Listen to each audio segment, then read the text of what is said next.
Boa tarde a todos.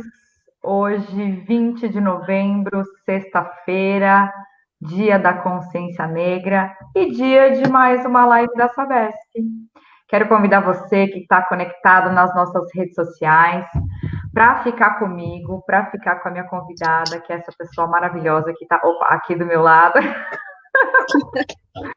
Daiane dos Santos. Tudo bem?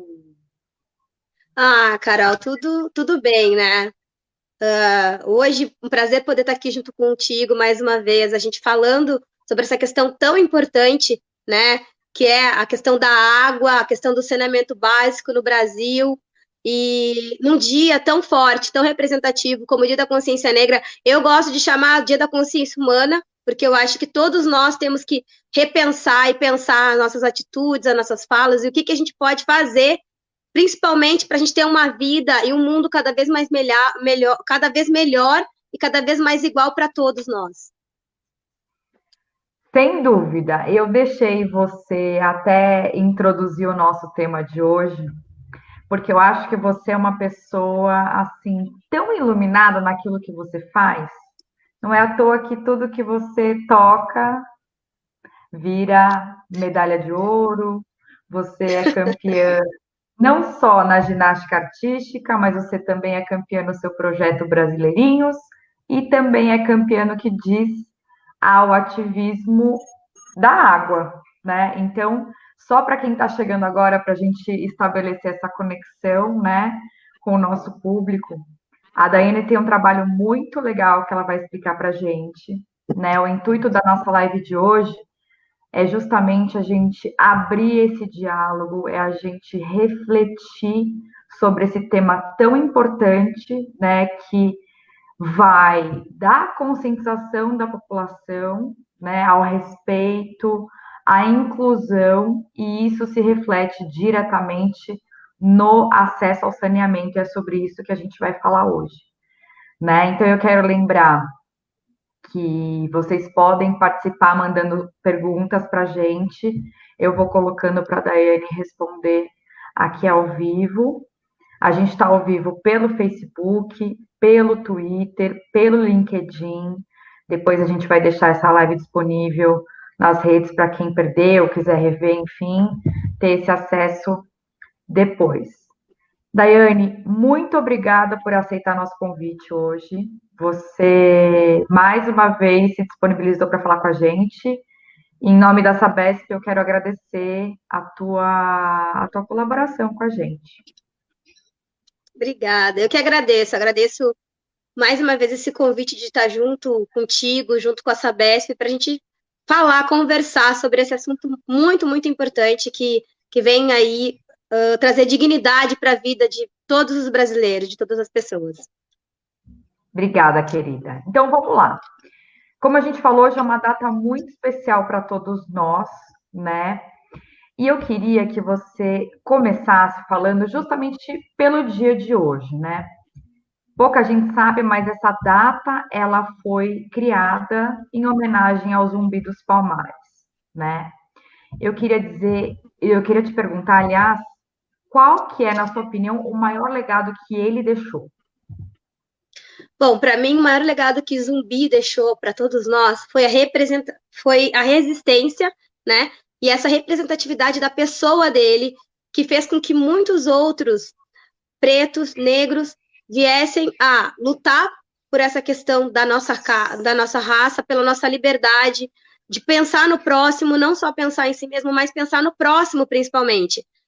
Acho que essa resistência, essa luta que Zumbi travou para poder ajudar nessa questão racial, da libertação da escravidão, né, de muitas pessoas pretas, fez com que até hoje essa semente que foi plantada lá atrás, né, e por isso nós hoje temos aí no aniversário de Zumbi, né, no dia 20 de novembro, por isso essa data do Dia da Consciência Negra, essa referência dele, né, dessa resistência que segue até hoje, pela luta, pela igualdade racial, pela equidade, onde todos nós temos direitos, sim, a ter uma vida livre.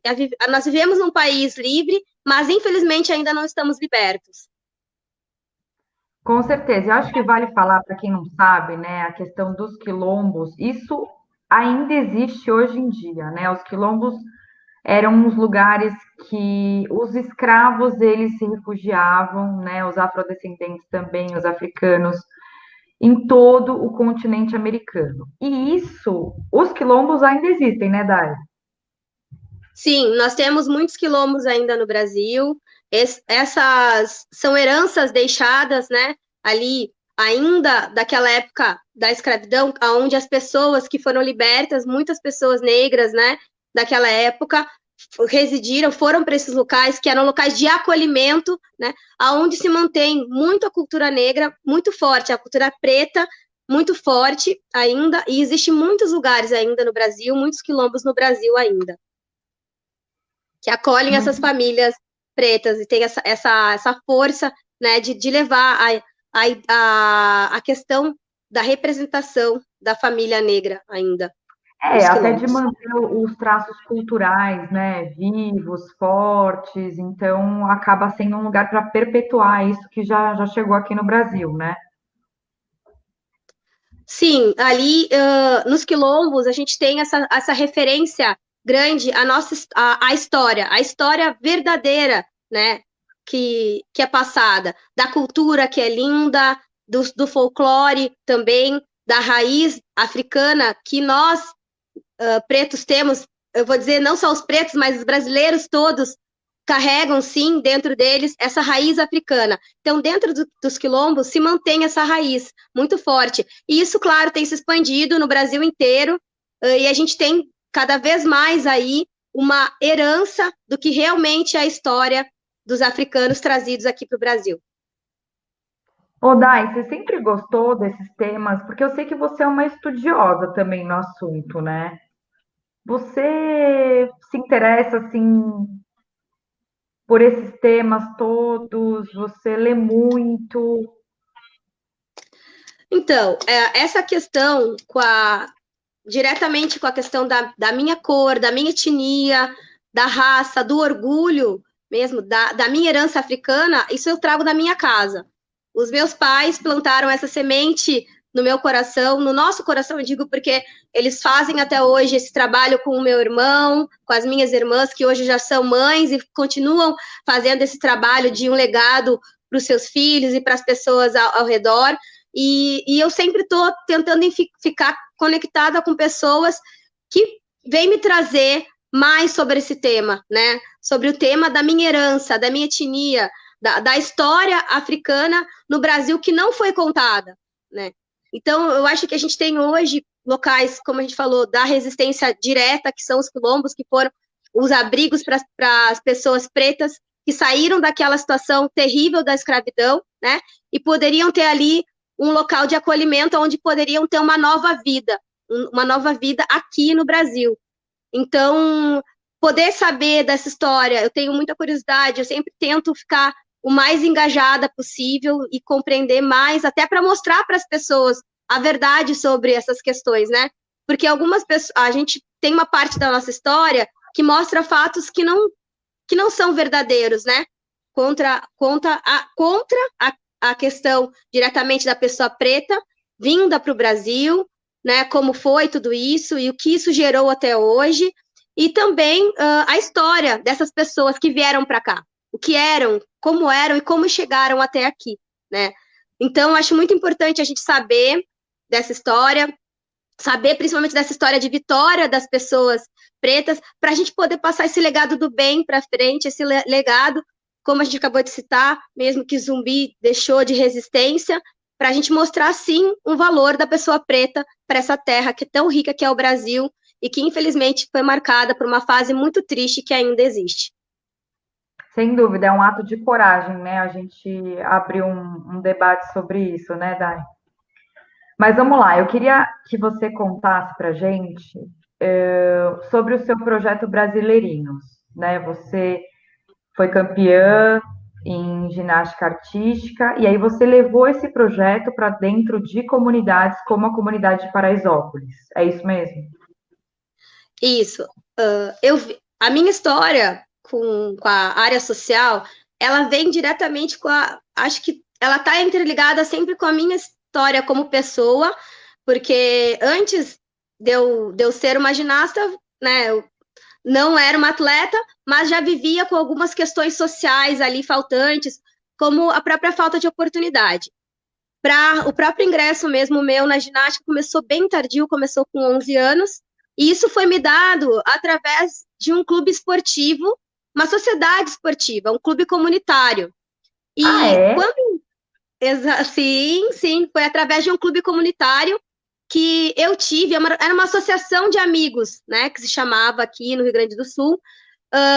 Este lugar era um polo esportivo, ainda era não, ainda é um polo esportivo do governo do estado, aonde tem várias modalidades esportivas. Entre uma Tá. dessas modalidades tinha uma ginástica olímpica naquela época, né? Hoje a gente mudou essa nomenclatura, ginástica artística, mas naquela época havia a ginástica olímpica. E a partir daí, a partir dessa oportunidade que eu tive, eu pude descobrir o meu talento. Brinco até que o meu diamante que até então estava bruto ali, ele foi descoberto e foi lapidado, né? Então eu consegui descobrir o meu talento para ginástica a partir dessa oportunidade. Então, a partir do momento que eu saio da ginástica, o meu desejo aumentou ainda mais de poder retribuir um pouco do que o esporte me deu durante a minha carreira inteira como atleta. E durante essa carreira, inclusive como atleta, eu sempre ouvi crianças, jovens, de todo lugar que eu ia, o desejo delas por fazer ginástica, o desejo delas por praticar um esporte diferente, que às vezes é difícil por condições financeiras e principalmente pela oportunidade de vivenciar esses esportes, que de maioria são esportes individuais como a ginástica. E aquilo ficou na minha cabeça, né? E a criançada falando também, Daiane, eu tenho tanto desejo de ser como tu, é minha inspiração. Eu falei, gente, eu preciso retribuir, né? Esse carinho, esse amor e essa bênção que Deus deu na minha vida para outras pessoas. Então, comecei a construir na minha cabeça o Brasileirinhos antes de terminar de treinar, antes de terminar a minha carreira como atleta. Eu fui me especializar, eu sou formada em educação física, e depois que eu parei de treinar, eu fui fazer gestão esportiva, fiz gestão esportiva no Comitê Olímpico do Brasil, e aí a gente conseguiu, com a ajuda de muitas pessoas que acreditavam que, assim como eu, a gente tem o dever, sim, de passar essa corrente do bem para frente no terceiro setor, na área social, e foi construído o Brasileirinhos. Isso, em maio de 2016, a gente plantou a nossa sementinha no coração de Paraisópolis, no céu Paraisópolis, ela tem germinado já há 4 anos, tem dado grandes frutos e muitas flores, perfumado, né? Ajudado, acho que a perfumar e colaborar com aquela comunidade que é tão amada e tão querida. Uma parte do meu coração sempre vai ser de Paraisópolis. Acho que é uma comunidade incrível, de pessoas batalhadoras que sempre tentam dar o seu melhor. E ali a gente começou realmente o primeiro projeto. A gente teve um pilotinho antes, que foi como um teste que a gente fez no interior do Rio de Janeiro também, mas Paraisópolis realmente foi onde a gente colocou o nosso núcleo principal e aonde a gente conseguiu desenvolver a prática da ginástica vinculada ali com a prática da educação, usar a ginástica, o esporte como um meio, como uma estratégia educacional. Você pensa em levar para outras comunidades? Sim, eu falo que eu tenho uma meta ousada, né, Carol? Você me conhece, você sabe como é que eu sou. Eu sou, eu sou uma menina bem ousada.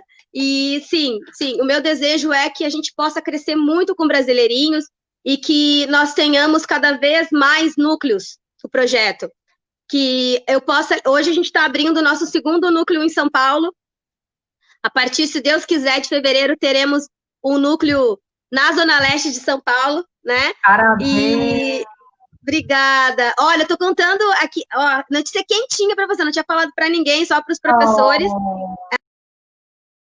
Recebeu mais uma bênção que Deus colocou nas nossas vidas ali para fazer a obra dele. E eu estou muito feliz e eu quero muito que a gente consiga fazer em outros lugares. Aqui também no meu estado, em Porto Alegre, a gente está conversando, né, com com algumas áreas que eu preciso para resolver, para trazer o projeto para cá. Sempre foi a minha ideia ter um núcleo aqui do projeto para atender as crianças daqui. Acredito que não só a mim, mas muitos outros atletas e muitas outras pessoas nos preocupa essa questão das crianças estarem ociosas a partir do momento que elas saem das escolas. Então, a ideia do Brasileirinhos é sempre trabalhar no contraturno escolar e levar, né, aquela ideia que a escola tenha aquele pertencimento de te dar oportunidades diferentes, principalmente para as crianças de comunidades mais carentes, né? Eu tenho muito esse pensamento, e acho que não só meu, mas eu tenho visto cada vez mais nessa corrente do bem, e vou colocar a Sabesp junto nessa, porque eu sei que também faz esse trabalho, da gente poder contribuir com a sociedade e fazer a nossa parte. Se a gente quer que esse mundo fique melhor, a gente precisa realmente fazer cada um pouquinho, e esse pouquinho vai virar muito lá na frente. Sem dúvida, quando a gente fala de saneamento para todo mundo, a gente fala de inclusão social, né? Então é justamente essa a ideia, a gente não deixar ninguém de fora. Agora, você falou de educação e de esporte, né? Você procura trabalhar com essas crianças e esses jovens na questão da educação ambiental? Sim, a gente trabalha, nós trabalhamos, na verdade, sobre vários temas, e entre esses temas, nós também falamos sobre a questão da água, do cuidado da água, da importância das famílias terem saneamento básico, que não só é a questão da água tratada, da água potável, mas também da coleta de esgoto, né, de ter o seu esgoto tratado, coleta de lixo, né, ter os meios de drenagem ali, como os bueiros para essa água não ficar empoçada, e a gente não ter situações tristes, como a gente vê em muitos momentos de alagamentos, onde essas famílias perdem tudo. Então, a gente está sempre trabalhando com as crianças essas questões que a gente acredita que trazem dignidade e que fazem elas estarem mais preparadas para a gente poder ter um futuro melhor do que nós temos hoje. As famílias hoje, elas têm o melhor na condição que elas conseguiram até agora.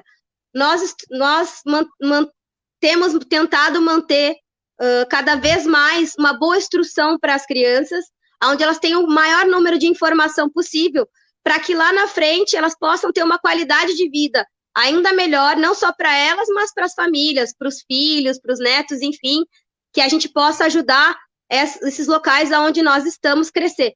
E o assunto do tratamento básico não poderia ficar de fora, né? Como eu citei agora aqui, é dignidade, é qualidade de vida e é um direito de todo cidadão. Então, nós trabalhamos, sim, muito isso com as crianças e fazemos com que eles pensem sobre isso, também falem para a gente as vivências que eles têm nos locais onde eles vivem ou que eles já vivenciaram de alguma forma. Com certeza. Agora, antes da gente esmiuçar essa parte, eu queria entender, porque assim, pouca gente sabe que você se tornou uma embaixadora do Instituto Trata Brasil, né? Eu queria entender por que você se aproximou desse tema da água. Bom, em 2007 eu recebi um presente que foi ser convidada para ser uma das embaixadoras desse instituto seríssimo que é o Trata Brasil, que faz um trabalho esplêndido, mapeando e fiscalizando a questão do saneamento básico no Brasil, trazendo mais informação, mais fonte de renda para que áreas que ainda não têm situação adequada de saneamento para que venha a se ter, buscando sempre melhorar com novos projetos, tanto projetos de informação quanto de implementação desses projetos para trazer uma melhor qualidade para as comunidades e para os locais. Porque, ao contrário do que muitas pessoas pensam, situações de falta de saneamento não está só em comunidades carentes, né? Carentes financeiramente. A gente tem, sim, locais de poder aquisitivo muito alto que ainda não tem esse tratamento adequado como se deveria. Então, tudo isso me chamou a atenção quando me foi passado pelo Trata e me fizeram esse convite. E, apesar de eu já ter algumas vivências quanto criança e da minha vida mesmo, eu comecei a prestar mais atenção a partir de 2007, que foi quando eu recebi esse convite. Então, eu levantei essa bandeira do saneamento, tenho visto muitos amigos do esporte, amigos da música, da arte, do ensino, grandes pesquisadores, levantar essa bandeira junto com o Trata, e grandes empresas, que assim como vocês também, têm levantado essa bandeira do saneamento no Brasil, para a gente ter uma melhor qualidade dos brasileiros daqui para frente. É isso que a gente quer e que a gente tem tentado lutar com unhas e dentes, assim como o Zumbi, temos sido aí a resistência. Perpetuar, né, os valores e as coisas boas, né, que merecem ser perpetuadas. Ô, Dai, me fala uma coisa. Você falou que você teve experiências familiares que te fizeram olhar mais atentamente para esse assunto. Que experiências foram essas? Logo na minha. Eu cresci num local mais humilde, né? A minha infância foi uma infância mais humilde. Eu vim de uma família que realmente morava num local, como as pessoas falam, de subúrbio, que era na Coab Cavalhada, aqui em Porto Alegre, e vi algumas situações realmente ali de ligação irregular, né? Mas eu acho que o que mais me chocou em algumas situações que ao decorrer da minha vida eu presenciei, foi na casa de uma tia, aonde eu observei que eles não tinham acesso a banheiro, um banheiro normal como nós temos na nossa casa. Aqui no sul, a gente chama de patentes, né?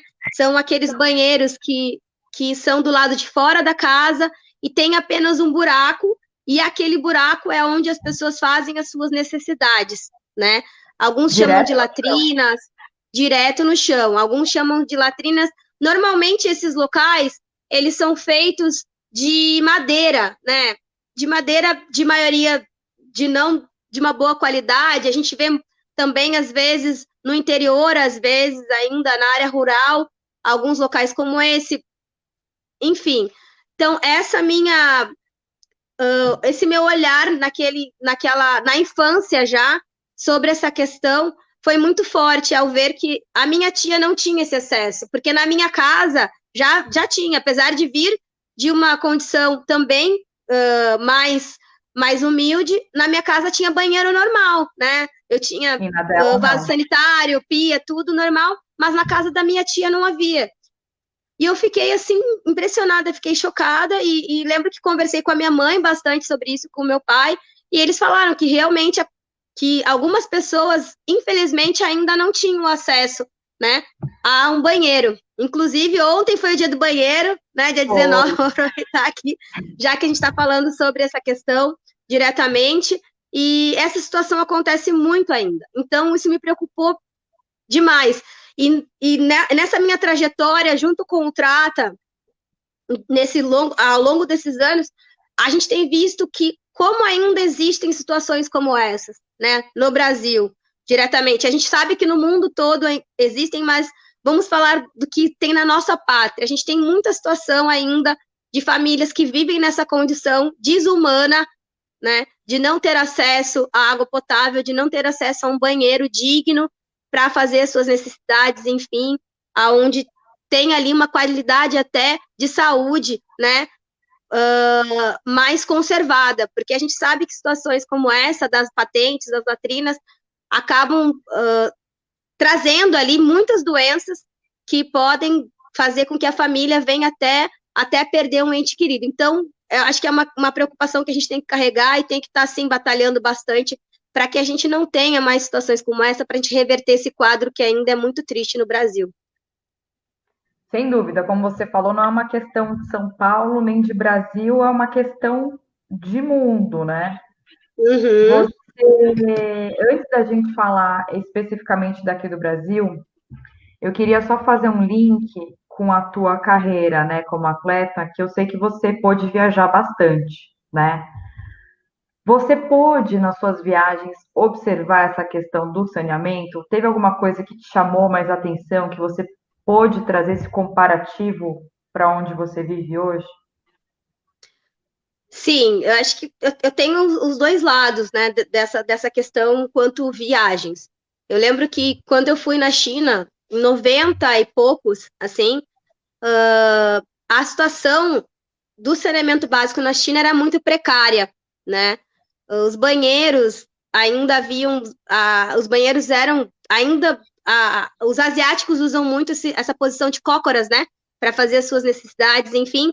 E na China a condição não era diferente. Mas os banheiros, eles não tinham a condição adequada, né? Eram praticamente como eu citei agora, como grandes patentes, grandes latrinas, aonde as pessoas faziam as suas necessidades ali e acabavam indo para o solo, enfim. Em outras cidades também eu vivenciei, como Santo Domingo, né? A própria questão do esgotamento sanitário sendo jogado diretamente na rua, poluindo ali o solo. E claro que eu tive grandes exemplos, como no Canadá, que hoje é um dos pioneiros com essa questão de tratamento, de cuidado com o meio ambiente mesmo, cuidado com a água, sempre buscando maiores benefícios para a população, como como reaproveitar a água, né? A diminuição de consumos de materiais plásticos, que também, e claro, sempre trabalhando com a informação e com pesquisa para melhorar a condição dessa ligação do tratamento de esgotamento, tanto para trazer água potável para as residências, quanto esgotamento sanitário. Então, nessa minha viagem pelo mundo, eu pude observar como cada local procura trabalhar ali com essa questão, principalmente da água, para trazer até as pessoas, e também a devolução dessa água para o meio ambiente como ela é tratada. E eu tenho visto que o Brasil tem avançado, isso tem me deixado feliz. Muito desse trabalho é mérito do Trata, que tem trabalhado junto com grandes empresas como, volto a falar, a Sabesp é uma das que tem colaborado para que a gente tenha situações de saneamento realmente da forma correta, como se deve ter. A Sabesp está em maiores do mundo aí em questão de atendimento, né, da população, e é sem dúvida exemplo, né, de saneamento para outras empresas estrangeiras. Agora, trazendo essa questão do saneamento para o Brasil, né? A gente sabe que aqui no Brasil a maioria da nossa população é negra e parda. Você acredita que essa população sofre mais com a falta de saneamento do que a população branca? Sim, com certeza. Por quê? A gente pode fazer um paralelo direto com os números que a gente tem mais, né, quase 60% da população é considerada negra ou parda no Brasil, né? Você colocou agora um dado de 57, mas ele já aumentou um pouquinho. E essa questão, ela está diretamente ligada à própria questão da escravidão no Brasil. Por quê? Quando nós tivemos a vinda das pessoas negras para o Brasil, as pessoas pretas, essa vinda, ela foi através da escravidão, de um período triste, né, vergonhoso da nossa história. Mas, quando essas pessoas, o meu povo foi liberto, não foi nos dado, como foi dado para os colonos, por exemplo, terras aqui para plantar, para onde eles pudessem trabalhar, ter o seu sustento, ganhar seu dinheiro e ter ali as condições, né, para que houvesse um crescimento gradativo, como melhora na educação, melhora na qualidade de vida com alimento, enfim, moradia, todas essas questões que a gente sabe que é um direito. Esse direito, ele nos foi negado a partir do momento que eles nos libertaram sem nos dar nada em troca, sem nos pagar anos de trabalho, sem nos dar um local digno para moradia, para onde nós pudéssemos cultivar a nossa raiz, né, e trazer essa força da África para cá, de uma forma vista com a beleza que a África merece, né, e não com a tristeza que foi imposta aqui com a vinda da escravidão. Então, tudo isso fez com que a população negra crescesse em áreas irregulares, também crescesse em situações vulneráveis, né, que não eram questões dignas, muitas vezes, para as pessoas, para um ser humano viver. Então, isso sim interfere diretamente na população negra até hoje. A gente tem hoje, sim, ainda essa marca que a gente carrega por conta do que foi nos legado lá atrás, né? Essa desigualdade social, a gente vê muito grande ainda. É histórica, né, Dai? É histórica e é vista em números. 35 milhões de brasileiros não têm acesso à água potável, né? E a maioria desses brasileiros são negros, porque vivem em situações de áreas irregulares. Por exemplo, 11 milhões de pessoas moram em áreas irregulares. E essa maioria é da população negra, por todas essas questões que a gente citou agora, aqui. Sim. Então, a nossa luta, a nossa batalha, ela é, sim, importante quanto a essa questão do saneamento básico, que vem trazer uma qualidade de vida para essas pessoas, vem trazer essa dignidade e, acima de tudo, um direito, né, desse cidadão preto que é brasileiro e que tem, sim, o seu valor e que merece ter as condições de ter, pelo menos na sua água, na sua casa, uma água boa para beber, para poder se desenvolver melhor. A gente sabe quanto faz diferença ter esses benefícios dentro da nossa residência, dentro da nossa casa. Com certeza. Eu queria até aproveitar esse gancho, né, e falar que a Sabesp tem um programa muito legal, que é o programa Água Legal, né? Ele foi reconhecido pela ONU, pelo Pacto Global, né? Então, nós levamos água para essas comunidades em situação de vulnerabilidade, né? E isso, além de trazer todos esses benefícios que a gente já sabe, que depois eu vou até querer repetir, né? Porque é muito bom a gente frisar, faz com que também a gente tenha o controle sobre aquela água que muitas vezes aquela água tratada, aquela água limpa, potável, ela seria perdida. Então, com essa regularização, você ainda poupa a perda de água, poupa esse recurso natural, né? Quando você comentou sobre o seu trabalho na comunidade lá em Paraisópolis, me ocorreu a seguinte questão. Essas pessoas que você ensina, né, educa com relação ao esporte, com relação aos assuntos da água, elas têm noção da importância do saneamento? Algumas pessoas, sim, né? E outras pessoas, não. Quando a gente fala saneamento, às vezes é um pouco complicado, depende do assunto que a gente vai tratar. Por exemplo, no caso mesmo da própria Sabesp, às vezes é difícil a gente tocar no tema da regularização da água chegada até essas comunidades, né, até essas residências. Porque muitas pessoas, às vezes, não compreendem o benefício que elas vão estar tendo a partir de ter uma água bem tratada na sua casa, uma água de qualidade, onde pode limpar, fazer comida, tomar banho, né? E assim prevenir muitas outras questões, como doenças mesmo, né? Que vêm através dessa falta do acesso à água. Muitas pessoas ficam adversas ali a essa situação da regularização por conta do custo que isso vai gerar, né? Mas elas não veem a contrapartida de tudo isso, que é esse ganho de saúde.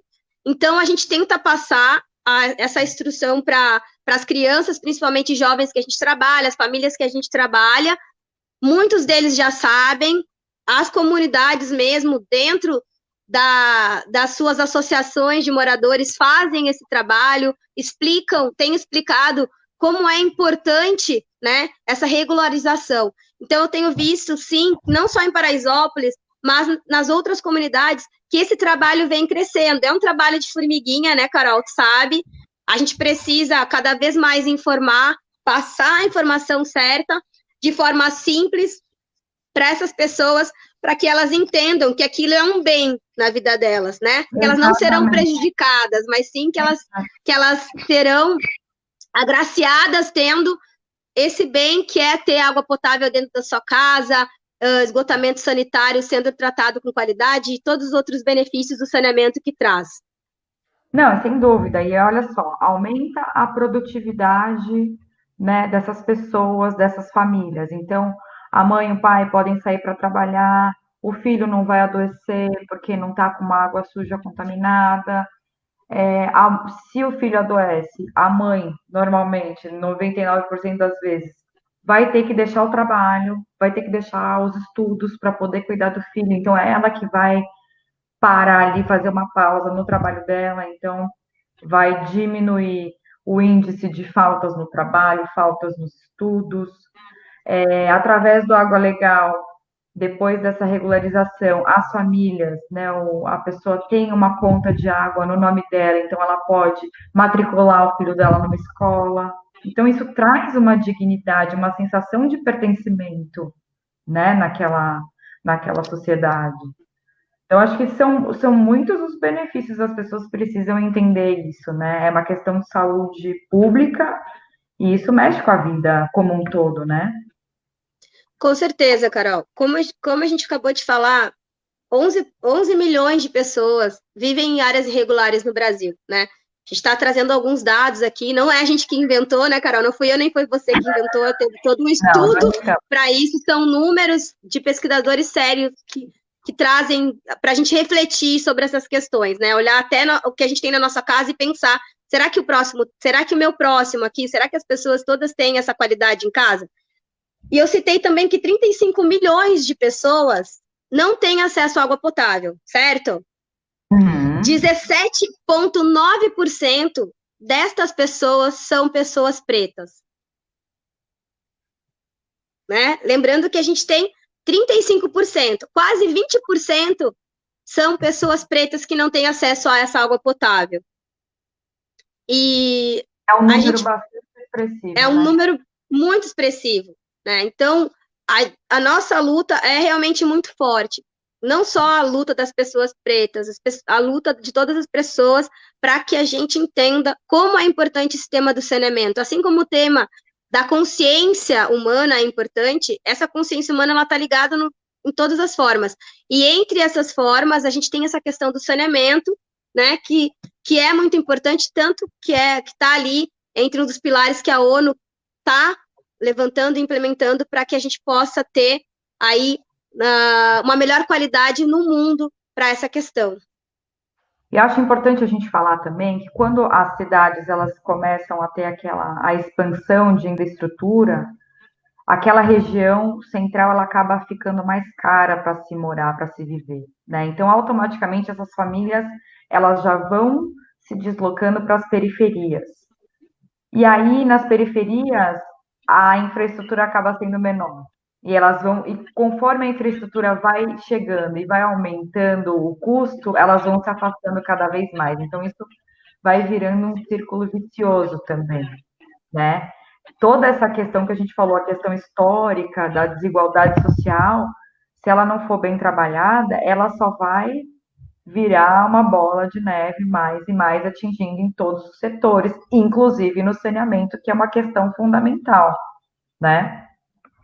Eu tenho aqui uma ilustração que eu quero dividir com você, Dai, e com todo mundo que está com a gente. Eu vou jogar aqui na tela e eu queria que você comentasse, tá? Chegou aí? Tá chegando. Ah, chegou.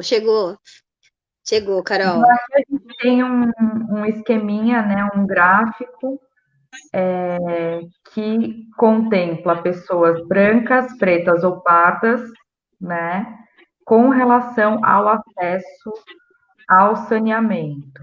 Né? Então, o que a gente pode observar? Você quer explicar, Dai? Não, acho que você pode, falando, Carol, a gente vai debatendo sobre isso. O que você acha? Você acha bom? Você acha legal fazer dessa forma? Vamos. Você... Então, aqui na primeira tem, né? 12,5% da população preta ou parda não tem coleta direta ou indireta de lixo. É praticamente o dobro da população branca. Né? Em todos esses índices que a gente vê aqui abaixo, a população preta ou parda, ela sai prejudicada, né? Então, ela não tem abastecimento de água por rede geral, não tem o esgotamento sanitário. Aqui, sem ao menos um serviço de saneamento, 44,5%, é quase 50% da população, né? E aqui na última, que a gente ainda tem não possui máquina de lavar, já contempla, além da questão da água, a questão que vai junto à economia dessa população, né? Então, uma população totalmente desfavorecida, o que fatalmente culmina na desigualdade, no número de mortalidade, né, nas doenças, no índice de doenças, que é gigantesco também, né? Então, esses domicílios, eles têm realmente muitas deficiências, essas famílias têm muitas deficiências com relação a essa inadequação, né? Exatamente. Esses estudos, normalmente, eles são feitos, né, para todas as pessoas, e a gente vê no gráfico aqui e nos números um desequilíbrio muito grande, né? São poucas áreas que a gente não vê esse desequilíbrio. Lembrando que esses estudos são feitos, de grande maioria, em áreas ou irregulares, né? Ou em áreas diretamente mais de comunidades mais carentes. Só pelos números elevados para a população preta, a gente já vê ali um aumento de pessoas pretas nessas regiões também, né? Então, como você falou, a questão mesmo da coleta direta de resíduos, né, de lixo, a gente tem pessoas brancas com 6% e pessoas pretas com 12,5%, que não têm acesso, né, que não têm coleta de lixo. Muitas pessoas, às vezes, passam por comunidades e perguntam: ah, nossa, mas como que pode esse montão de lixo, né? Esse lugar dessa forma?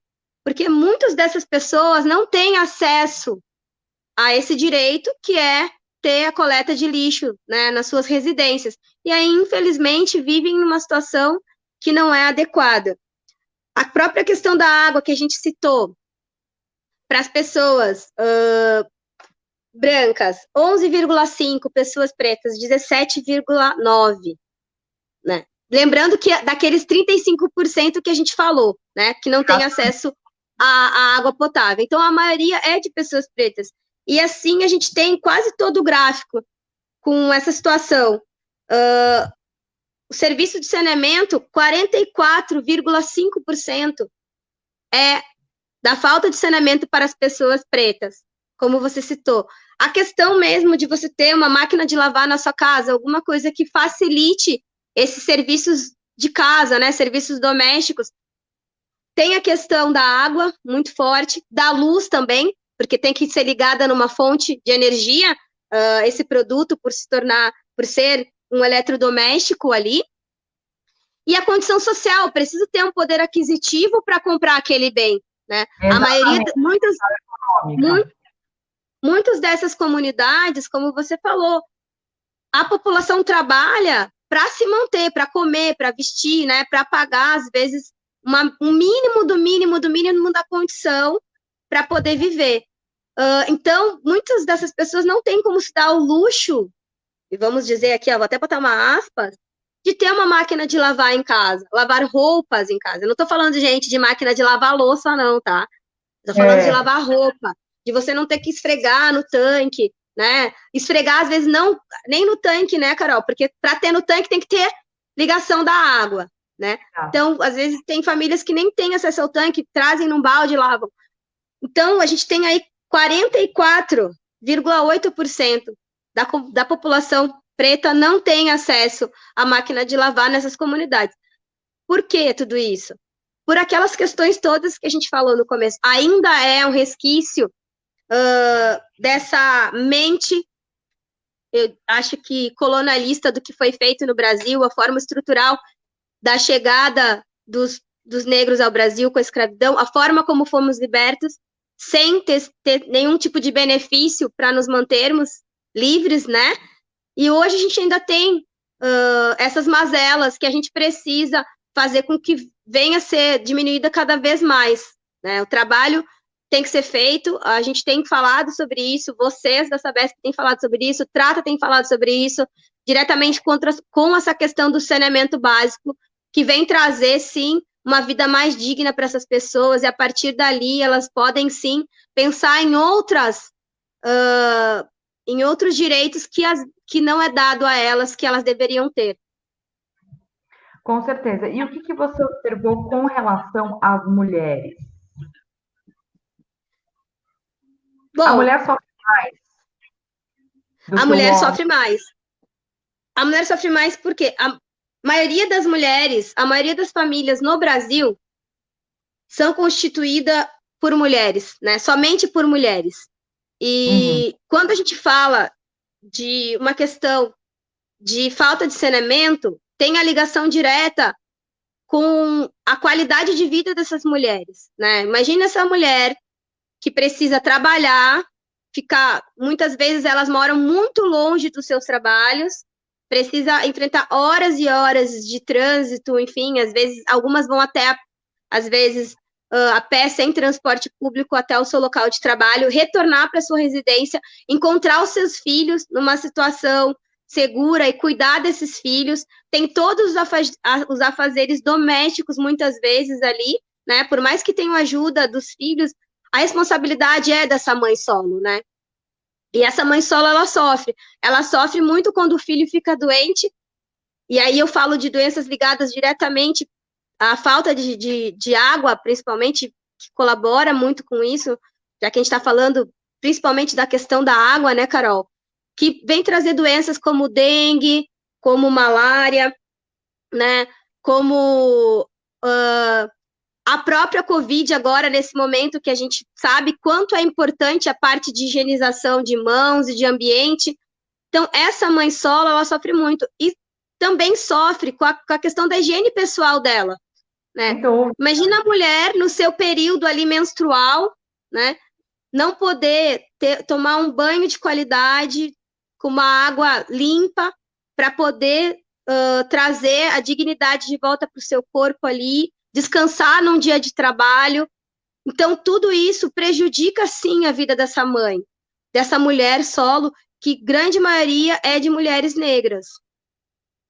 com certeza, a mulher menstrua, a mulher dá à luz, ela tem que amamentar, ela tem que cozinhar, né? Então, sem dúvida alguma, é um direito fundamental, né?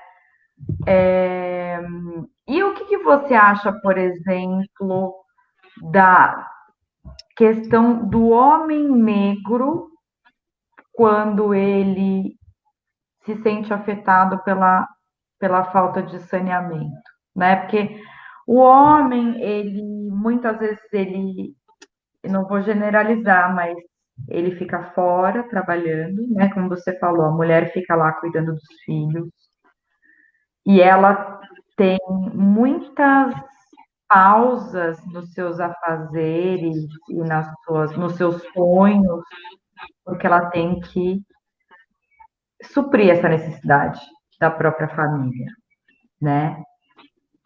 Como fica a questão? Os homens, eles estão mais solidários com suas mulheres? Você percebe que eles, quando há uma comunidade, uma família de uma comunidade passando por isso, o homem é mais solidário à mulher? Como ele tem se comportado com relação a essa ausência que afeta mais ela? Bom, a gente ainda tem, como a gente citou agora, a maioria das famílias são constituídas hoje, né, nessas locais, somente por mães, né, mães solos, mães que sustentam, que não trabalham somente nas suas residências, mas trabalham fora. A grande maioria delas trabalha fora e dentro das suas residências. A falta Uhum. da figura paterna, né, da figura masculina, ela prejudica em várias situações, né? Uma delas, claro, que é a situação financeira, onde ter mais uma fonte de renda para essa família tem um auxílio muito grande, né? Ajuda na questão emocional dessa mulher, né? E também na própria criação dos filhos, que vem ali colaborar com essa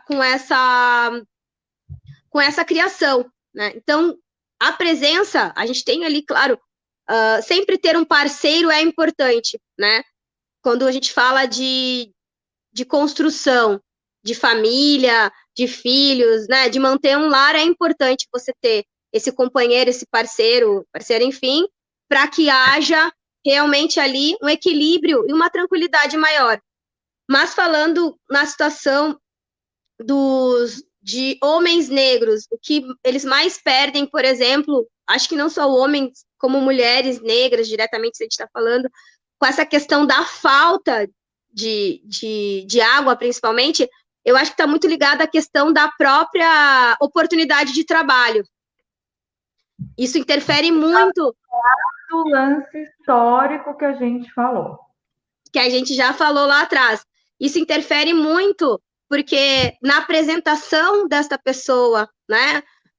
Você poder, acabei de citar agora, você tomar um banho na sua casa, poder estar apresentável para poder concorrer a uma vaga de emprego, que muitas vezes, quando você chega lá, essa oportunidade muitas vezes já é difícil de acontecer, né? Dependendo do cargo, da região, porque essas pessoas que a gente está falando, muitas diretamente, moram num lugar muito longe da onde irão concorrer por uma vaga de emprego, e o mínimo que elas gostariam de ter é ter esse acesso para poder ter um banho, ter essa parte de higiene pessoal bem apresentável para poder se apresentar, concorrer a essa vaga. Então, isso atrapalha muito, né? Fora isso, a questão mesmo de hidratação do corpo, o homem, a gente sabe que transpira muito, então a gente tem ali a parte hormonal masculina, que é muito forte, solta uma sudorese, tem a sudorese, né, que é muito forte, então o cheiro também, o odor, né, é forte. A questão hormonal, assim como a gente falou da questão menstrual da mulher, ali da menarca, a gente também tem a questão masculina, da transpiração, né? Então, toda essa questão da falta ao acesso à água potável interfere no intelectual dessa pessoa, porque o corpo precisa de hidratação é água, né? Eu preciso beber água, eu preciso estar hidratado para eu ter um melhor raciocínio, para eu aprender mais. Então, tudo isso vem interferir e faz com que a nossa população seja prejudicada. Então, o acesso ao saneamento, à água potável e todas as outras questões que a gente tem falado, ao próprio tratamento de esgotamento sanitário, ele é muito importante na vida no geral das pessoas. E, claro, hoje a gente está falando muito do tema sobre a questão da pessoa preta no Brasil quanto a essa questão do saneamento. A gente viu que interfere em maior número na população preta do que na população branca, por todas as questões que a gente tem falado, e no homem e na mulher preta também, né? A mulher preta sofre mais por conta das questões que a gente falou diretamente, a questão dela com o corpo, questão da menstruação, questão da limpeza mesmo, né? Da casa, do cuidado com os filhos, quando o filho adoece, essa mãe que a maioria das vezes é solo, e aí a importância da parceria do seu companheiro, né, ali, para colaborar para essa mãe poder ir sossegada para o seu trabalho, tranquila para o seu trabalho, sem precisar faltar, ou às vezes até dispensar esse serviço por conta daquele filho que acabou ficando doente por falta de saneamento na sua residência. Com certeza, com certeza. Agora, eu queria citar uma outra situação, né? Das pessoas que moram próximas, por exemplo, dos córregos, né? A gente fica imaginando a situação, desculpa, de vulnerabilidade, né? Lugares irregulares, e a gente tem também aqueles lugares que são próximos de rios, de córregos. Normalmente, principalmente nas zonas rurais, as pessoas que moram por ali acham que ali o saneamento não é uma questão necessária, nem importante, né? Você já se deparou com alguma situação desse tipo? Já, Carol, já me deparei. O que acontece muitas vezes? As pessoas que moram em situações, em regiões que têm rios, que têm córregos, muitas delas abastecem as suas residências com a água desses rios, né? E uma das questões que a gente ouvia muito num trabalho que a gente fez, bem legal, e depois eu acho que a gente vai falar um pouquinho sobre ele, é como é visto aquela pessoa, como a pessoa que mora nesses locais tem essa visão do rio, né? O rio, para elas, ele é a fonte da vida, né? Que dá água. Essas pessoas, muitas delas, bebem água diretamente desse rio. E aí, a resposta que a gente teve em pesquisas, e quando eu falo a gente, estou falando do Instituto Trata Brasil, tá, gente? Não é a Daiane que foi lá e fez a pesquisa, foi o Instituto. Não, em alguma delas eu estava como parceira, mas eu acho importante a gente citar que tem pesquisadores, né, estudiosos que estão fazendo todas essas porcentagens que a gente tem mostrado aqui, que a gente mostrou para vocês aqui nessa live, não foi uma invenção minha e da Carol, mas sim, a gente tem dados científicos que comprovam isso. E Dai, essa situação de... Os números não mentem. Exatamente. Contra provas não há argumentos, né, Carol? Não exatamente isso. E essa situação das pessoas que vivem perto de córregos e perto de rios, eu vou dar um exemplo. A gente foi numa comunidade uma vez, e nessa comunidade havia um córrego. E nesse córrego tinham, assim, lixo, animais que já não tinham vida, animais com vida, né? Ali, crianças brincando, esgotamento sendo caído diretamente nesse rio, nesse local, pessoas colhendo, né? Água, tudo no mesmo local. E a gente foi fazer um trabalho com as crianças e a gente perguntou sobre isso, né? Se havia alguma coisa de errado. E tinha uma ilustração, assim, né? De tudo que estava acontecendo de errado ali. Que para a gente era muito claro. Essa criança, e não só a criança, a gente fez esse teste foi feito com outras pessoas adultas, eles não viam nada de errado. Tipo, o esgotamento sendo caído diretamente nesse rio, ou nesse córrego, as crianças brincando, nadando no córrego, a pessoa jogando lixo ali, fazendo a sua necessidade fisiológica, muitas vezes naquele mesmo local que pega a água, né? Sim, que lava roupa. Então, que lava roupa, que faz comida, né? Então, a gente ficava pensando assim, nossa, para nós era muito claro a visão do que estava errado, do que precisava ser mudado. Mas para aquelas pessoas que residiam naquele ambiente, não tinha nada demais, tanto para as crianças quanto para os adultos. Porque eles nunca vivenciaram uma situação diferente, né? Mas você desconstrói isso numa família que vive isso há décadas, há gerações. A desconstrução é o que a gente tem feito, cara. É a partir da informação, é a partir de bons projetos que levem essa informação de forma simples e clara até esses locais. É a gente passar o perigo que é você viver num local que não tem saneamento. O perigo que é você ter... Então, seria muito importante também nesse caso. Sim, é muito importante nesses casos. Eu acho que isso é extremamente necessário, porque é o que a gente fala, né? Não adianta só a gente chegar num lugar e querer que aquela situação mude, sendo que você não dá insumo para aquela situação mudar, né? Você precisa de informação, você precisa de educação, para que tudo aquilo fique mais claro para aquelas pessoas, né? Ontem mesmo eu conversei com um fotógrafo, o Érico Hillert, eu não sei se você conhece ele. Ele viajou por mais de 10 países, ele é um fotógrafo documental, e ele retratou o saneamento ou a falta de saneamento pelo mundo. E ele foi numa favela lá no Quênia, e ele falou que foi uma das cenas mais chocantes, assim, que ele já viu na vida, que as pessoas coletavam nos baldes, assim, as suas necessidades e arremessavam no córrego, nas águas ali perto, e que quem passava por ali corria o risco ainda de ser atingido por Por um objeto, não. jato, né, Carol? A gente está rindo, mas é uma coisa muito triste, né? Sim. Óbvio, é uma tragédia.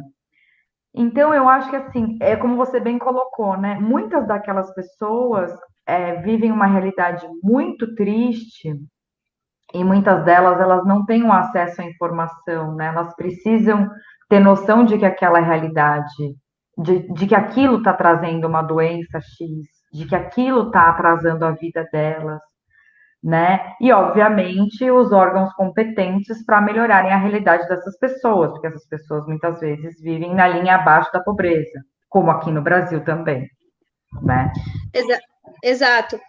A gente tem uma triste ideia que essas situações só aconteçam fora do Brasil, né? Ou em algumas regiões do Brasil. A gente nunca liga essas situações, muitas vezes, a grandes capitais como São Paulo, né? Que é o polo financeiro desse país, é onde gira mais dinheiro no Brasil. A gente fala que o São Paulo é o coração financeiro, né? E a gente ainda tem situações como essa, Sim. por falta de informação, né? Por falta das pessoas acreditarem realmente nos benefícios do saneamento básico. Então, é um trabalho muito difícil, mas é um trabalho que é necessário.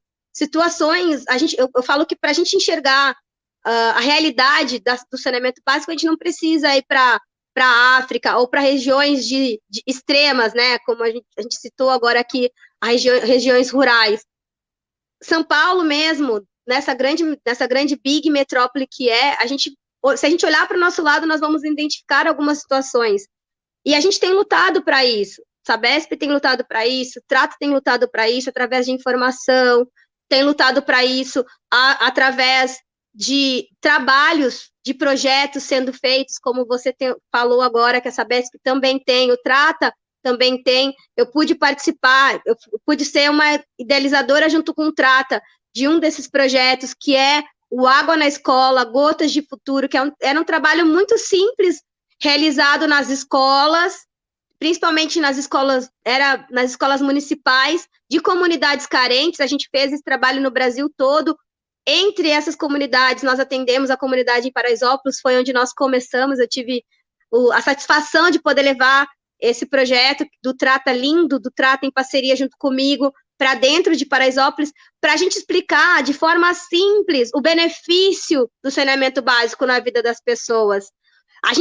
Nós tentarmos convencer muitas vezes as pessoas desse direito e da dignidade que traz você ter saneamento na tua vida, que você tendo água potável, coleta de lixo, né, esgotamento na sua casa, você vai gastar muito menos com remédio, com teu filho ficando doente, com você ficando doente, né?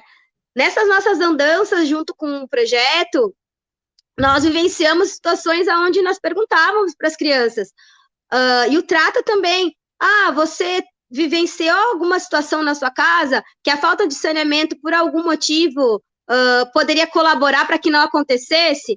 As pessoas às vezes diziam que não. Primeiro que elas não sabiam o que era saneamento, né, Carol? Já começa por aí, né? Começa por aí. Saneamento, o que é essa palavra? E aí a gente explica o que é, né? A gente vai ali separando ali, dizendo cada coisa. Segundo, a gente começava a associar, por exemplo, na sua casa as pessoas ficam doentes? Não. Elas têm dor de barriga? Sim, tem. Desculpa a palavra, diarreia? Diarreia? Tem todo dia. Era tão natural, era tão normal para aquelas pessoas que elas não viam isso como uma associação de falta de saúde. E diretamente ligado a saneamento, né? Por conta de bactérias, de vermes, de doenças que a gente sabe que chegam ali através da falta de saneamento. Leptospirose, cólera, né? Dengue e outras tantas doenças que a gente fala, malária, né? E muitas outras doenças que são, muitas delas, decorrentes da falta de saneamento. Leptospirose, e aí a gente Falei, leptospirose, né? Os ratinhos ali, baratas, por conta da falta de lixo, por falta de limpeza do ambiente. E esse momento mesmo que a gente vive agora para o próprio Covid. Né? A gente não teve oportunidade. Claro como a água é mais ainda. Para a nossa higiene, para a nossa vida. Exatamente. E aí a gente começa a ver, só que nós temos essa ideia errada de imaginar que essas situações, elas estão muito distantes da gente, e não, elas estão aqui do nosso lado. E o que, que a gente está fazendo para colaborar com isso? O que, que eu, na minha casa, tendo 2 banheiros, 3 banheiros, faço para colaborar com isso? Será que o banheiro na minha casa, ele é regular ou ele é irregular? Né, Carol? Porque não é só na comunidade, lá, humilde, carente, que a gente tem situações de irregularidade, de esgotamento sanitário, de água, né? Grandes bairros de São Paulo e do Brasil não têm acesso a esgotamento, principalmente a questão de tratamento de esgoto sanitário, né? A gente tem as fossas negras, a gente tem latrinas e todas as outras coisas que as pessoas têm nas suas casas ainda. A gente tem prédios. Que tem fossa, né? É uma coisa ainda comum. Sim, e esse trabalho de conscientização, esse trabalho, ele é muito difícil às vezes, porque a gente enfrenta uma resistência muito grande.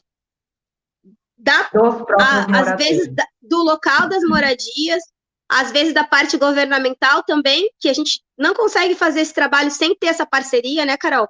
Por mais que as empresas privadas queiram fazer esse trabalho, a parte governamental também tem que fazer a sua parte. Cada um é um triângulo, né? Cada um tem um papel principal. A gente tem ali a parte governamental que vai ajudar, a parte privada ou pública que também vai colaborar, trazendo essa condição ali de trabalho, e a gente tem diretamente o público que vai ser atendido, que vai receber esse benefício. Todas essas 3 pontas têm que entender o seu papel e tem que fazer o seu papel com extrema maestria para as coisas andarem, né? Vocês, como instituição, trata como instituição, vocês, como empresa, não podem chegar na casa de alguém e obrigar a pessoa. Ela tem que claro, né, obrigar a pessoa a ter isso. Vocês podem fazer esse trabalho de explicar o porquê. Isso é importante. Né? Os nossos técnicos comunitários, eles são tão fundamentais, eles são tão queridos, porque é o que você falou, é um trabalho de formiguinha, é um trabalho de adesão, né? De chegar lá, conversar com as famílias, explicar os benefícios. Então, são vários os programas que a gente tem que visam as minorias e que vão trazer esses benefícios de família, de economia, de inclusão, de produtividade, de melhora na saúde, de melhora no meio ambiente, de inovação, de sustentabilidade. Então, acho que, como um todo, né, o programa contempla em várias áreas diferentes e realmente ele precisa ter o apoio, né, do governo, de entidades parceiras, das famílias, da população civil, porque senão não adianta só a Sabesp fazer a parte dela, o Trata fazer a parte do Trata e a população não abraçar a causa, né? Por isso Exatamente. que a educação ambiental é tão importante para perpetuar isso. E aí vale muito esses trabalhos que têm sido feitos, né, Carol? De levar essa informação de forma simples. Eu defendo muito essa questão porque às vezes a gente tem um pesquisador que ele é extremo, tem uma extrema sabedoria ali no seu trabalho, mas levar isso para a população tem que ser feito de uma forma muito simples, que ela compreenda ali tudo isso que a gente está falando aqui. Para nós, é muito claro a gente entender isso, né? A gente, graças a Deus, nós vivemos numa realidade que nós temos isso. Não só temos, como temos informação sobre isso e compreensão de como o saneamento faz diferença na nossa vida, como o acesso à água potável, a água encanada, tratada em casa, faz diferença, né? Não é igual aquela água que a gente pega ali no riozinho, que parece tão clarinha, né? Tão boa, mas quando a gente vai fazer um testezinho, tá cheio de germes, cheio de bactérias, que vai trazer um montão de doença para nossa vida. Mas, infelizmente, aquela pessoa que vive num local que é só isso que ela conhece, muitas vezes ela oferece uma resistência quando se chega ao novo, né? Quando se chega a esse direito, muitas vezes ela teme em abraçar por conta de não ser uma coisa que ela vivenciou e dela não entender tão bem. Por isso a importância de fazer esse trabalho de forma simples, para chegar até essas comunidades, até essas pessoas, para elas terem esse benefício que é um direito delas. Oi, voltamos! A Daiane já está voltando, tivemos uma queda na nossa conexão. Enquanto isso, eu vou adicioná-la de novo e a gente já vai para os momentos finais, porque já está dando a nossa hora. Pronto, voltamos! Nossa conexão caiu, não sei o que aconteceu. Ao vivo é assim, né, Carol? Ao vivo é assim, gente, não tem problema não que a gente Ao volta. vivo é assim. Mas, Odai, a gente está nos nossos momentos finais de qualquer maneira, né? Então, eu quero. A gente já falou bastante, né? Você deu seu parecer aí sobre a data, sobre a situação histórica, sobre a questão do saneamento e a população negra. Eu queria, só para a gente encerrar, que você fizesse uma conexão entre o esporte e a importância do saneamento e da água. Acho que a gente tem um grande exemplo desse momento que a gente está vivendo agora, né? Quando a gente fala ligação do esporte com água, as pessoas pensam muito em esportes que têm a água como estrutura para esse esporte ser desenvolvido, como natação, polo aquático, né, vela. Mas nós temos visto nesse momento agora como a água é importante. O momento que a gente vive do Covid agora, a gente precisa ter tudo muito bem higienizado, tudo muito limpo, né? Lavar as mãos, lavar os ambientes aonde a gente vai fazer a nossa atividade esportiva, e isso tudo vem desenvolver através da água, né? Essa higienização, essa limpeza, a água para nós bebermos, para hidratar o corpo, para o corpo estar saudável. O atleta precisa ali, todo ser humano precisa, e o atleta, por gastar muito, né, precisa mais ainda ter a água pura e bem tratada, limpa, própria, potável para beber. Mas isso não é só dos atletas, tá, gente? A gente está falando específico agora para os atletas, mas é para todos nós, essa questão da água. E a gente está vivendo muito essa questão agora. Quando começou, Carol, essa situação da pandemia, eu pensei muito no Trata e muito sobre esse trabalho que o Trata vem fazendo no Brasil com a questão do saneamento. Porque eu lembrei da condição que eu tenho na minha casa. E a primeira coisa que eu pensei, será que outras pessoas estão tendo essa mesma condição de poder se cuidar na sua casa? Né? Tirando agora, o ambiente esportivo é a nossa segunda casa, e por isso essa ligação que eu estou fazendo agora. Então, eu pensei muito sobre isso, porque se fala muito sobre a importância da higiene, da limpeza, de lavar as mãos, não só de usar álcool em gel, mas lavar as mãos. Como é importante a gente lavar nossas mãos. Como eu vou lavar a mão sem água, Carol? Né? Como eu vou manter meu corpo hidratado sem ter uma água potável de qualidade para beber? Sim. Como eu vou viver num ambiente limpo, que é muito importante agora, nessa situação do Covid, a higiene, se eu não tenho esse benefício na minha casa?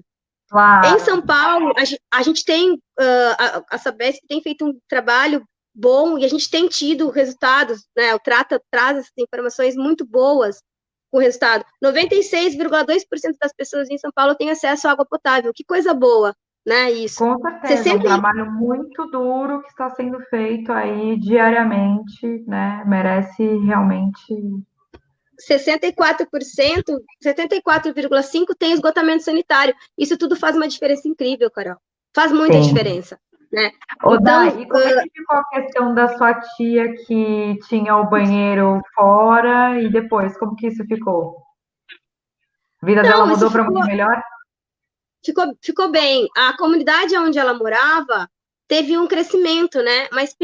Uma expansão ali, não só em número de população, mas também ali na questão de qualidade de moradia. Então, hoje, ela vive numa casa que tem esgotamento sanitário, que tem água potável, né? Ela já teve, graças a Deus, ela teve esse acesso, que veio também ali junto com o crescimento da comunidade, até mesmo com essa questão do poder aquisitivo, né? De recursos, da gente ter como manter essas residências, isso tudo melhorou muito. Então, ela tem uma condição, sim, hoje, graças a Deus, normal, né, de dignidade, de ter saneamento na sua casa. Assim como eu acabei de citar, muitas outras pessoas têm esse benefício, né? A gente tem dados, Sim. acabei de falar alguns dados de São Paulo aqui, que vem num crescimento bom quanto a essa questão, mas a gente precisa de outras regiões. E o esporte não está diferente. A gente precisa, sim, dar água para a vida, né, para sobreviver, e para o esporte. Agora a gente viu muito presente isso, essa questão do cuidado e de como a questão do saneamento, de ter locais próprios e bem tratados com essa questão do saneamento, serem próprios para a gente poder fazer as nossas atividades esportivas. Seja para atleta ou para não atleta, tá? Se você fosse fazer um esporte aquático, qual seria? Olha, Carol, eu sou muito ruim em natação. Eu fiz na faculdade, mas e nos treinos com a ginástica mesmo para questão de condicionamento físico, a gente treinava, a gente nadava, mas eu sou muito ruim, nossa. Eu sou lerda pra caramba. Eu acho que eu Sério? faria. Sou, Carol. Nossa, sou muito lerda. É que o meu esporte é anaeróbico, né? Então. Mas poderia ser, por exemplo, nado sincronizado, meu. Então. Nado artístico, né? Hoje mudou. Nado sincronizado e nado Mudou o artístico é a nome? mesma coisa. Aqui mudou o Eu nome. tô Eles por mudaram o fora. nome. Mudaram o nome para nado artístico. Eu ia falar isso. Nado artístico, eu acho. Saltos Então, ó, ornamentais legal. também, né? Que tem uma ligação com a ginástica ali pela parte acrobática. Acho que seria. Tem alguns até ex-ginastas que acabam migrando para os saltos ornamentais também. É uma. Tem uma ligação, às vezes, o esporte com. Não, Carol, acho que eu fiquei muito feliz, satisfeita com o meu esporte. Fiquei com a ginástica, fiquei na Não, terra óbvio, mesmo tudo ali. só. Fiquei com os pés, uma parte no chão e uma parte no ar mesmo. Mas eu amo esporte, né? E eu aprecio todos. Eu adoro o nado artístico, acho incrível a graciosidade e a beleza que as pessoas conseguem fazer. Um pouco do que a gente faz fora da água, dentro da água, que não é fácil, né? Tem que ficar movimentando ali as pernas toda hora, tem que ter um equilíbrio, mostrar toda a graça e a leveza fazendo uma super força. Então, é um esporte muito bonito.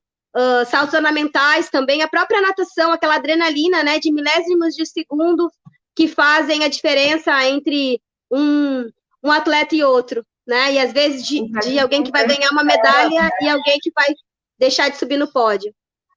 Com certeza, a gente tem grandes nomes no Brasil também, né, que representaram o nosso país. Você tá onde? Você tá na casa dos seus pais? Eu tô aqui no sul, tô aqui em Porto Alegre, tô Eu tô ficando vendo esse uns período troféus aqui. aí. Então, aqui tá uma parte da minha história aqui atrás, principalmente o meu começo no esporte tá aqui na minha raiz, que é a casa dos meus pais. E estou aproveitando esse período que a gente está vivendo agora para estar próximo a eles, continuo trabalhando online, né? Vira e mexe, estou em São Paulo também, mas por enquanto tenho ficado por aqui. Que maravilha. Aproveita então, né, para ficar pertinho da família, que é o nosso, né, o nosso conforto, a coisa mais preciosa que a gente tem, né, são os nossos familiares. Eu quero agradecer muito a sua presença hoje. Nós tivemos um pequeno problema técnico, mas acho que a gente deu para a gente falar bastante, né, sobre trazendo números aí importantes, trazendo para o debate essa questão histórica, né, que exige coragem de todos nós para que a gente possa abordar isso com seriedade, mas com uma certa leveza também, né? Então, eu quero te agradecer pela sua disponibilidade, pelo seu trabalho, parabenizar você. Você é um exemplo para todos nós, né? Nós brasileiros adoramos você pelo teu legado no esporte e pelo legado que você está construindo e vai deixar com relação a essas minorias, né? Essas pessoas que te têm aí como um norte. Obrigado, Carol. Eu que agradeço poder estar aqui tendo essa fala junto com você, nessa live que a gente tratou sobre um assunto tão importante, né? Que é o sexto objetivo sustentável, segundo a ONU, no mundo. O Água de objetivo é a qualidade gente, para todos. exatamente, saneamento básico, né? Água de qualidade, saneamento básico para todos. A gente trazer, acho que abrir um pouco os olhos das pessoas, os ouvidos e a mente delas quando esse assunto de saneamento. E entender que saneamento é um direito, é qualidade de vida, é saúde, é dignidade. Compreender que a gente só vai estar bem também quando o nosso próximo estiver bem. A gente tem tentado fazer a nossa parte e espero que outras pessoas também façam a delas. Entendendo, compreendendo dentro da sua casa e fora delas essa questão do saneamento. O que a gente pode fazer para melhorar o saneamento no nosso país, como prestar atenção em quem a gente vai colocar no governo, no poder, para ver se essa pessoa ela está ali com esse interesse para esse assunto que é tão importante para a gente.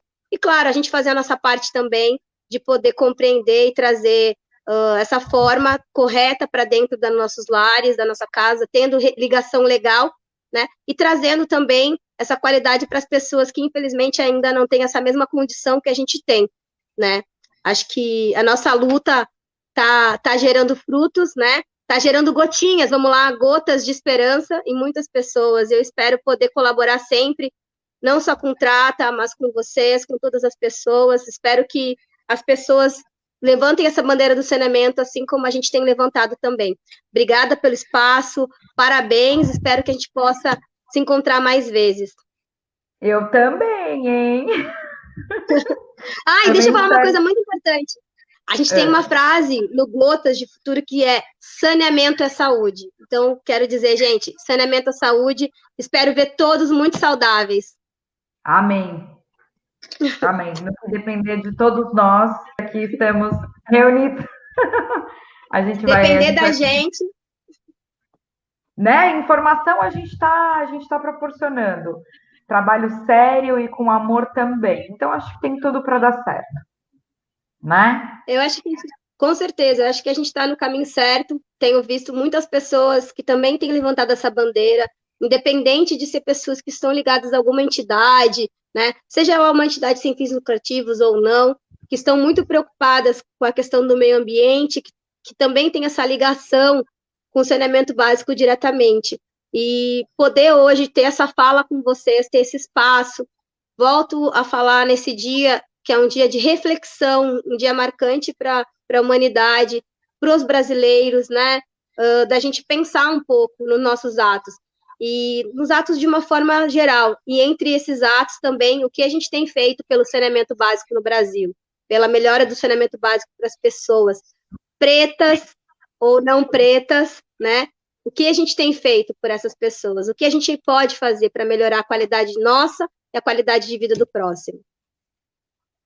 Sem dúvida. Acho que você amarrou muito bem o sentido de tudo isso, né? Hoje é uma data para a gente refletir e tentar minimizar as diferenças, acabar com as diferenças, né? Acho que estamos todos num caminho aí feliz. Eu tenho esperança de que as coisas vão melhorar e acho que esse encontro de hoje é um passo importante para que isso aconteça. Então, te deixo um beijo com muito carinho, minha amiga. Você é maravilhosa, tá bom? Muito Obrigada, orgulho de querida. você, muito carinho por estar comigo mais uma vez. Te agradeço muito, em nome de toda a Sabesp, em nome de todo mundo que participou com a gente, elogiando, mandando comentários. E espero te ver logo. Se Deus quiser, nos veremos logo e nos veremos cada vez com melhores notícias para dar para todas as pessoas, né? Se Deus quiser. Bom feriado. Não é feriado aí? Obrigada.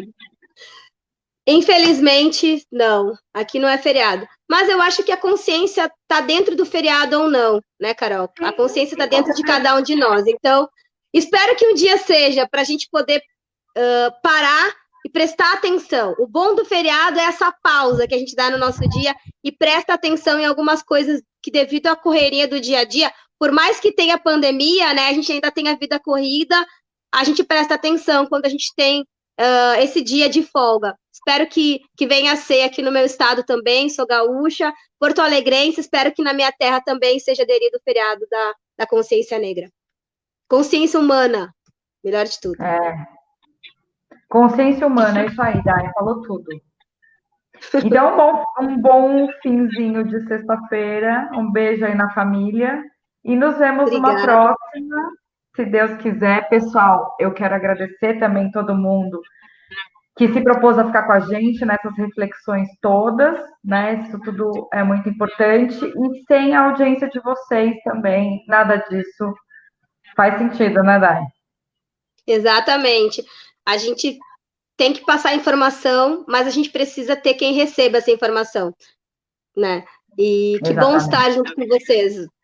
O trabalho está sendo feito, espero que ele esteja sendo recebido com muito carinho, assim como a gente também tem feito. Tenho certeza que vai gerar bons frutos no começo, no decorrer desse trabalho. Graças a todos vocês que estão aqui com a gente hoje na live e que têm feito a sua parte também, não só agora, mas em todos os momentos.